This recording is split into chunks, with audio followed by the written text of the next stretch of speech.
And to the delegates and everyone who has put your faith in our campaign, your support is humbling. So, America, the path that led me here in recent weeks was no doubt unexpected. But I'm no stranger to unlikely journeys. So, my mother, our mother, Kamala Harris, had one of her own. And I miss her every day, and especially right now. And I know she's looking down smiling.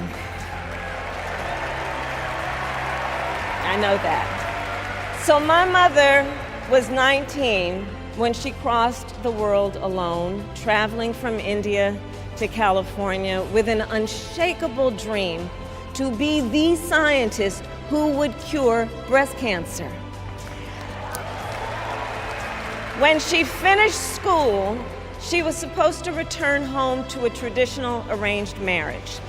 But as fate would have it, she met my father, Donald Harris, a student from Jamaica.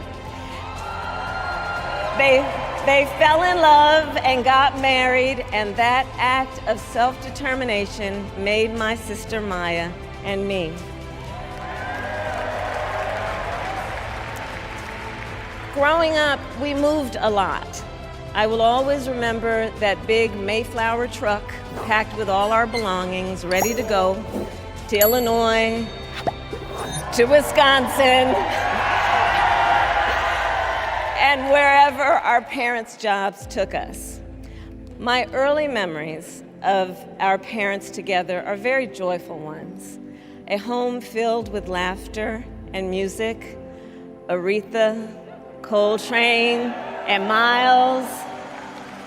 At the park, my mother would say, "Stay close." But my father would say, as he smiled, "Run, Kamala, run. Don't be afraid. Don't let anything stop you."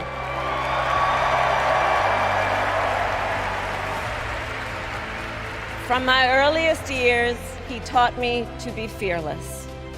But the harmony between my parents did not last. When I was in elementary school, they split up. And it was mostly my mother who raised us. Before she could finally afford to buy a home, she rented a small apartment in the East Bay. In the Bay, you either live in the hills or the flatlands. We lived in the flats. A beautiful working-class neighborhood of firefighters, nurses, and construction workers, all who tended their lawns with pride. My mother, she worked long hours, and like many working parents, she leaned on a trusted circle to help raise us. Mrs. Shelton, who ran the daycare below us and became a second mother. Uncle Sherman, Aunt Mary, Uncle Freddie, Auntie Chris. None of them family by blood, and all of them family by love.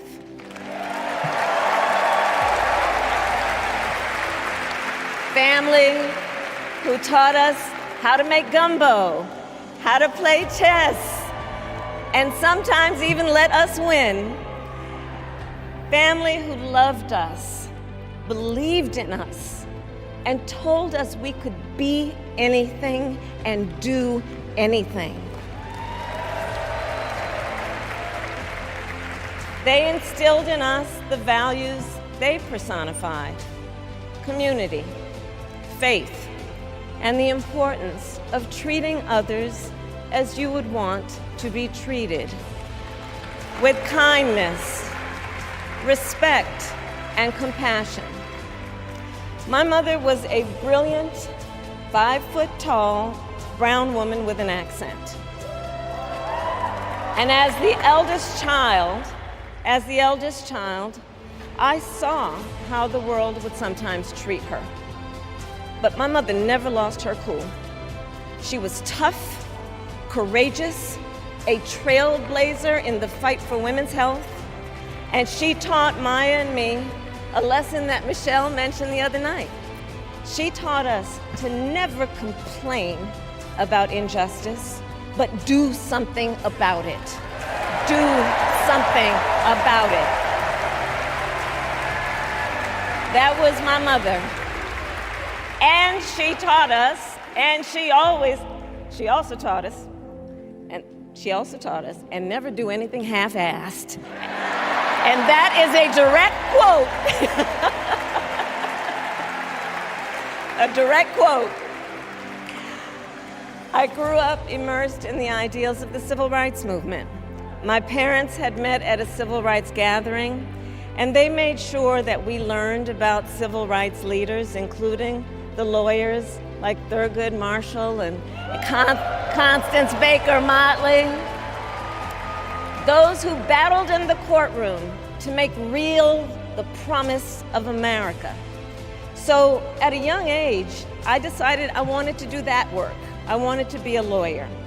And when it came time to choose the type of law I would pursue, I reflected on a pivotal moment in my life. You see, when I was in high school, I started to notice something about my best friend, Wanda. She was sad at school, and there were times she didn't want to go home. So one day I asked if everything was all right, and she confided in me that she was being sexually abused by her stepfather. And I immediately told her she had to come stay with us, and she did. This is one of the reasons I became a prosecutor, to protect people like Wanda, because I believe everyone has a right to safety, to dignity, and to justice.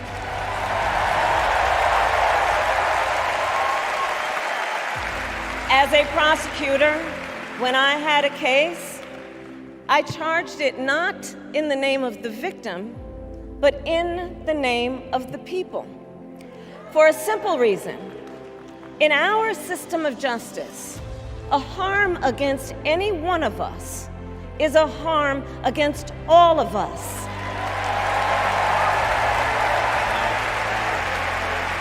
And I would often explain this to console survivors of crime, to remind them no one should be made to fight alone. We are all in this together. And every day in the courtroom, I stood proudly before a judge and I said 5 words: Kamala Harris for the people.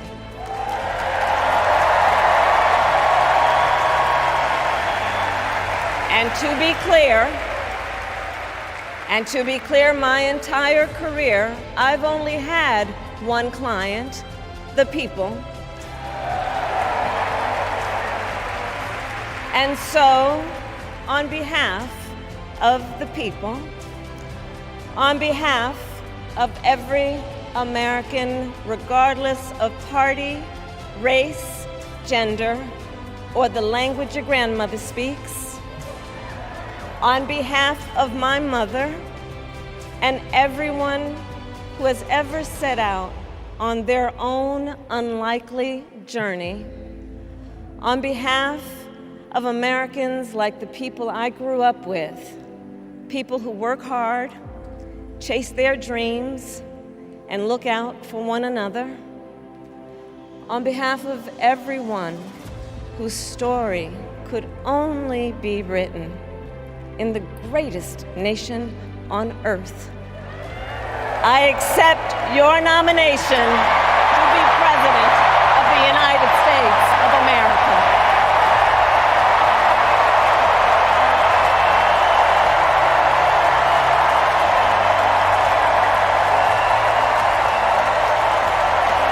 And with this election,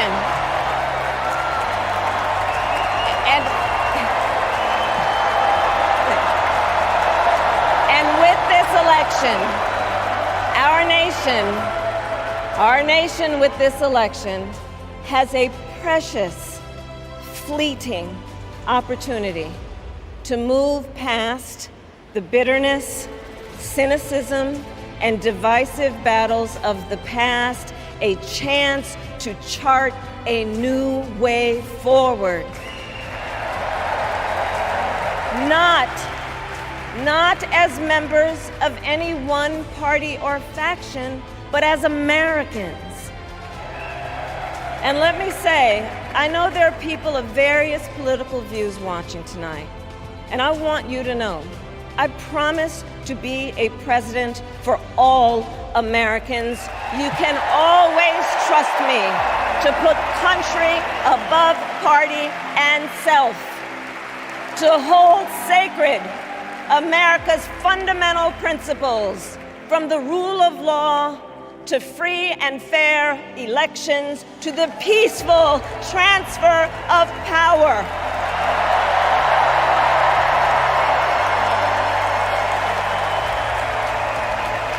I will be a president who unites us around our highest aspirations, a president who leads and listens, who is realistic, practical, and has common sense, and always fights for the American people. From the courthouse to the White House, that has been my life's work. As a young courtroom prosecutor in Oakland, California, I stood up for women and children against predators who abuse them.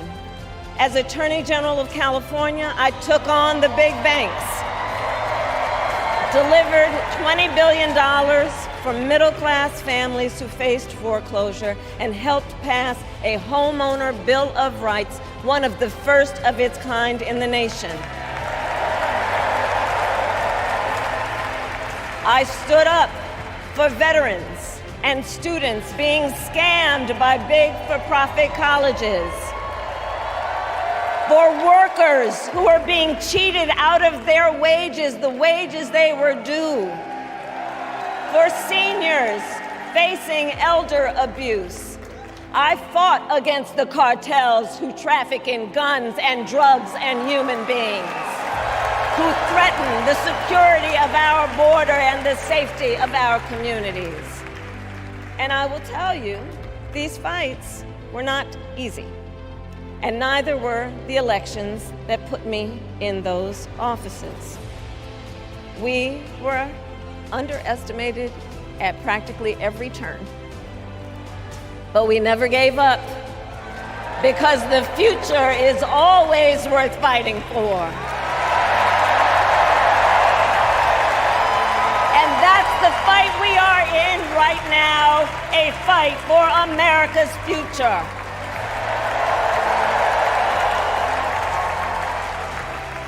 Fellow Americans, this election is not only the most important of our lives, it is one of the most important in the life of our nation.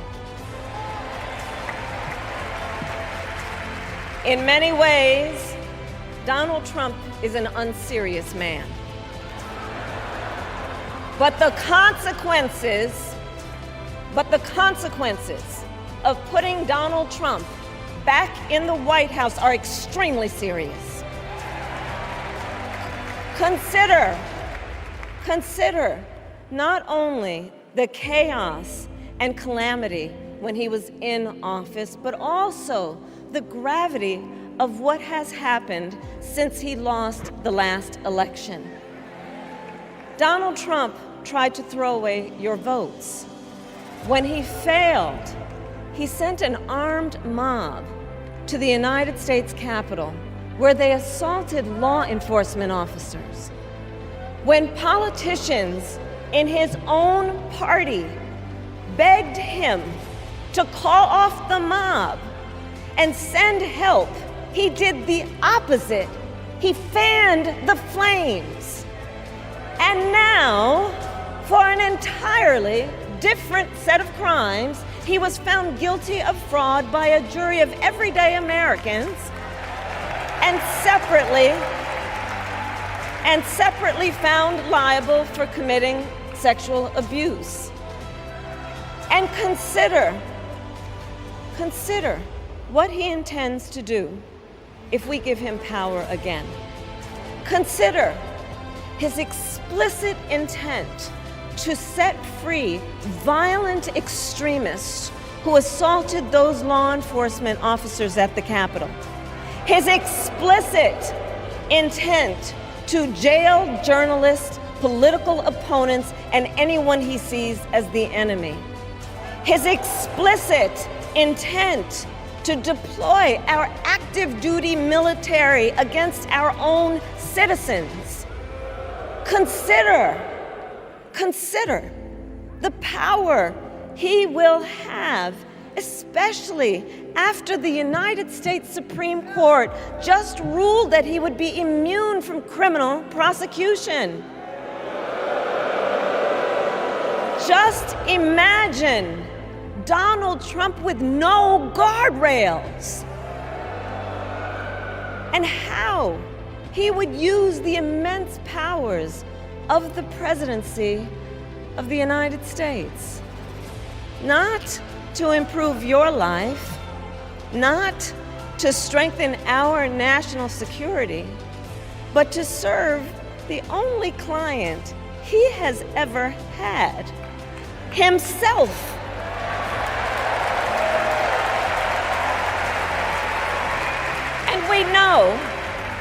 And we know what a second Trump term would look like. It's all laid out in Project 2025, written by his closest advisors, and its sum total is to pull our country back to the past. But America, we are not going back. We are not going back. We are not going back. We are not going back to when Donald Trump tried to cut Social Security and Medicare. We are not going back to when he tried to get rid of the Affordable Care Act, when insurance companies could deny people with pre-existing conditions.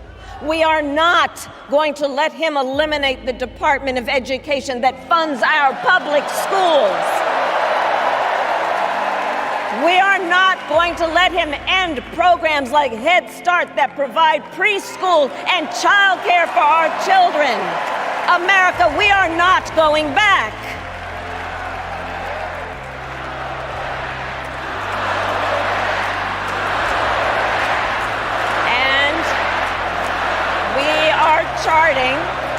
And we are charting a new way forward. To a future with a strong and growing middle class, because we know a strong middle class has always been critical to America's success. And building that middle class will be a defining goal of my presidency.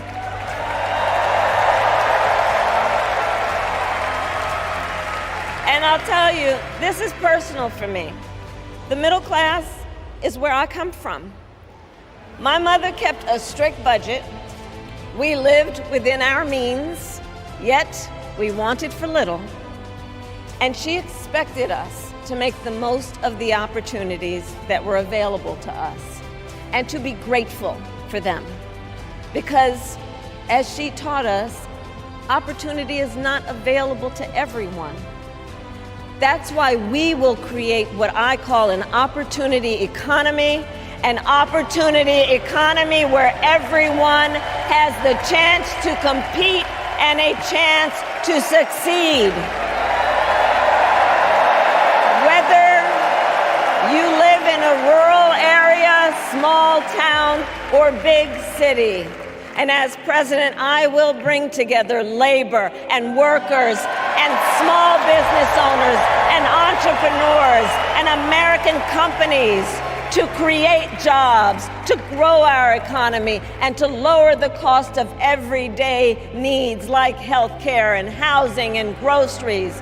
We will provide access to capital for small business owners and entrepreneurs and founders. And we will end America's housing shortage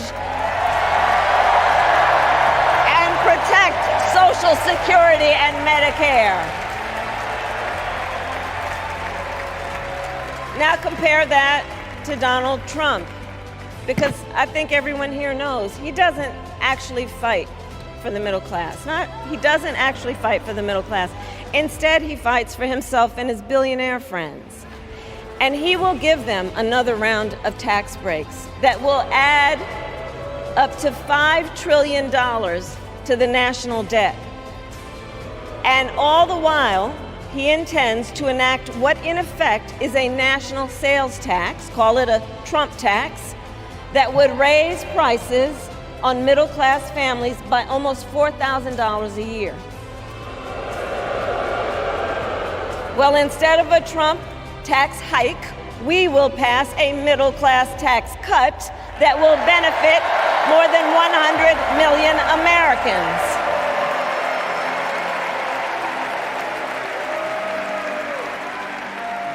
Friends, I believe America cannot truly be prosperous unless Americans are fully able to make their own decisions about their own lives, especially on matters of heart and home. But tonight, in America, too many women are not able to make those decisions. And let's be clear about how we got here. Donald Trump handpicked members of the United States Supreme Court to take away reproductive freedom. And now he brags about it. In his words, quote, "I did it and I'm proud to have done it," end quote. Well, I'll tell you, over the past 2 years, I've traveled across our country, and women have told me their stories. Husbands and fathers have shared theirs. Stories of women miscarrying in a parking lot, developing sepsis, losing the ability to ever again have children, all because doctors are afraid they may go to jail for caring for their patients. Couples just trying to grow their family, cut off in the middle of IVF treatments. Children who have survived sexual assault, potentially being forced to carry a pregnancy to term. This is what's happening in our country because of Donald Trump. And understand, he is not done. As a part of his agenda, he and his allies would limit access to birth control, ban medication abortion, and enact a nationwide abortion ban with or without Congress. And get this, he plans to create a national anti-abortion coordinator and force states to report on women's miscarriages and abortions. Simply put, they are out of their minds.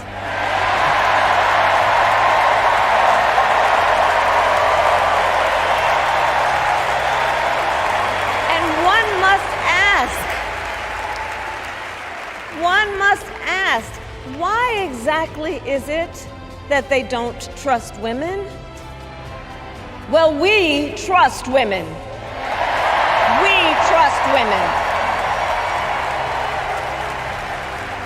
And when Congress passes a bill to restore reproductive freedom, as President of the United States, I will proudly sign it into law.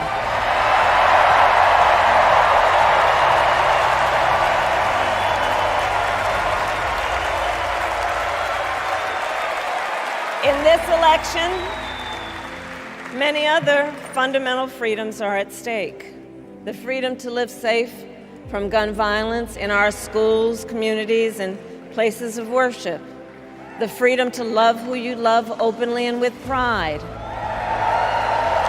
The freedom to breathe clean air and drink clean water and live free from the pollution that fuels the climate crisis.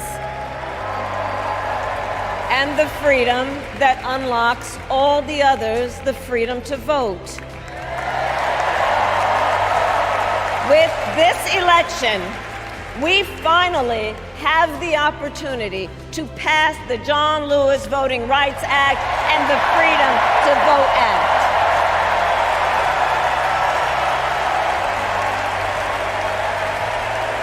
And let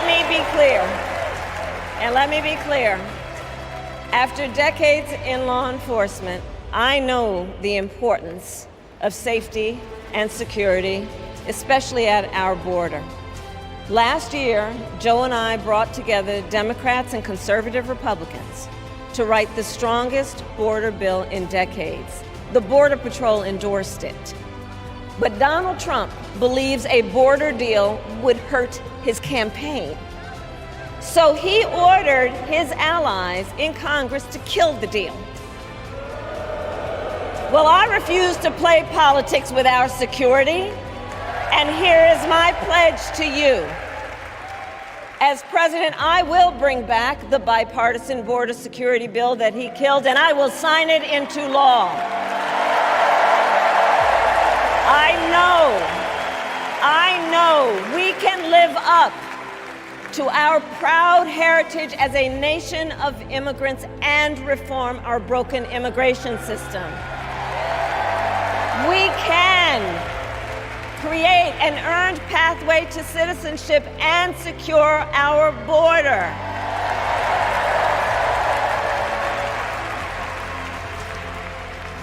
And America, we must also be steadfast in advancing our security and values abroad. As Vice President, I have confronted threats to our security, negotiated with foreign leaders, strengthened our alliances, and engaged with our brave troops overseas. As Commander-in-Chief, I will ensure America always has the strongest, most lethal fighting force in the world. And I will fulfill our sacred obligation to care for our troops and their families, and I will always honor and never disparage their service and their sacrifice.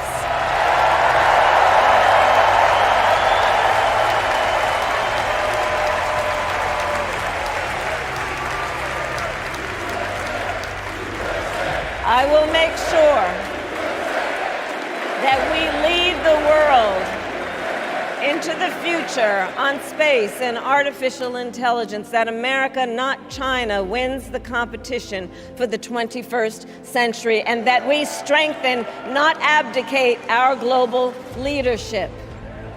Trump, on the other hand, threatened to abandon NATO. He encouraged Putin to invade our allies, said Russia could, quote, do whatever the hell they want. 5 days before Russia attacked Ukraine, I met with President Zelensky to warn him about Russia's plan to invade. I helped mobilize a global response, over 50 countries, to defend against Putin's aggression.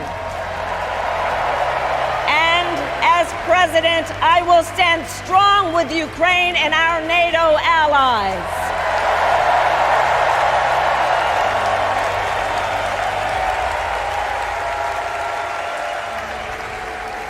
With respect to the war in Gaza, President Biden and I are working around the clock, because now is the time to get a hostage deal and a ceasefire deal done.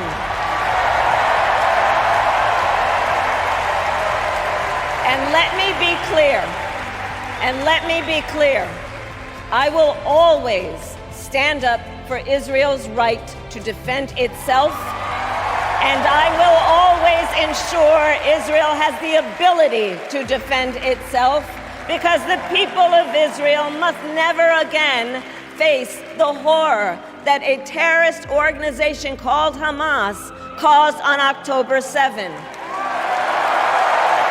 including unspeakable sexual violence and the massacre of young people at a music festival.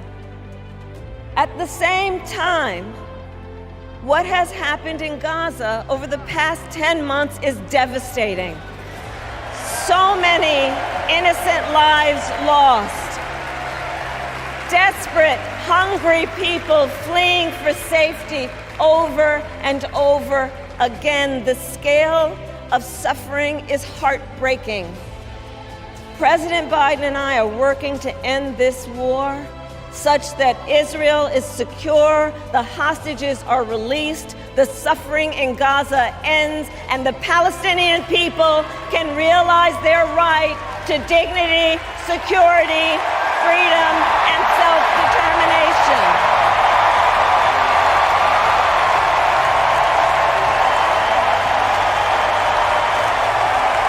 And know this, I will never hesitate to take whatever action is necessary to defend our forces and our interests against Iran and Iran-backed terrorists. I will not cozy up to tyrants and dictators like Kim Jong-un who are rooting for Trump,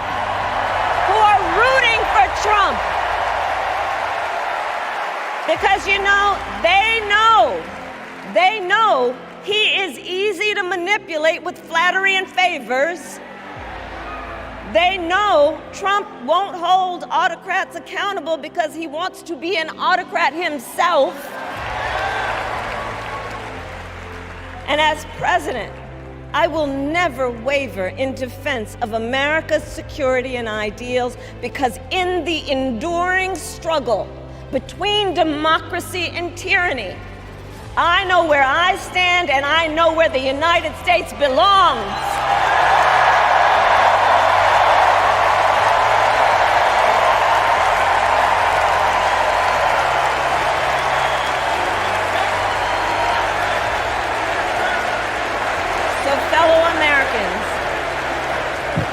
Fellow Americans, I love our country with all my heart. Everywhere I go, in everyone I meet, I see a nation that is ready to move forward, ready for the next step in the incredible journey that is America. I see an America where we hold fast to the fearless belief that built our nation and inspired the world. That here, in this country, anything is possible. That nothing is out of reach. An America where we care for one another, look out for one another, and recognize that we have so much more in common than what separates us. That none of us has to fail for all of us to succeed. And that in unity there is strength. You know, our opponents in this race are out there every day denigrating America, talking about how terrible everything is. Well, my mother had another lesson she used to teach. Never let anyone tell you who you are. You show them who you are. America, let us show each other and the world who we are and what we stand for. Freedom, opportunity, compassion, dignity, fairness, and endless possibilities.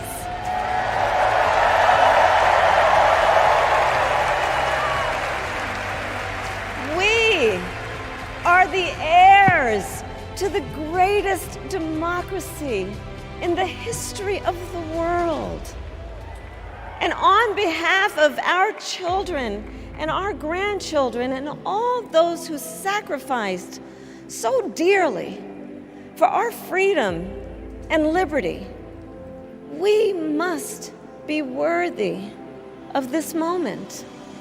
It is now our turn to do what generations before us have done, guided by optimism and faith, to fight for this country we love, to fight for the ideals we cherish, and to uphold the awesome responsibility that comes with the greatest privilege on earth, the privilege and pride of being an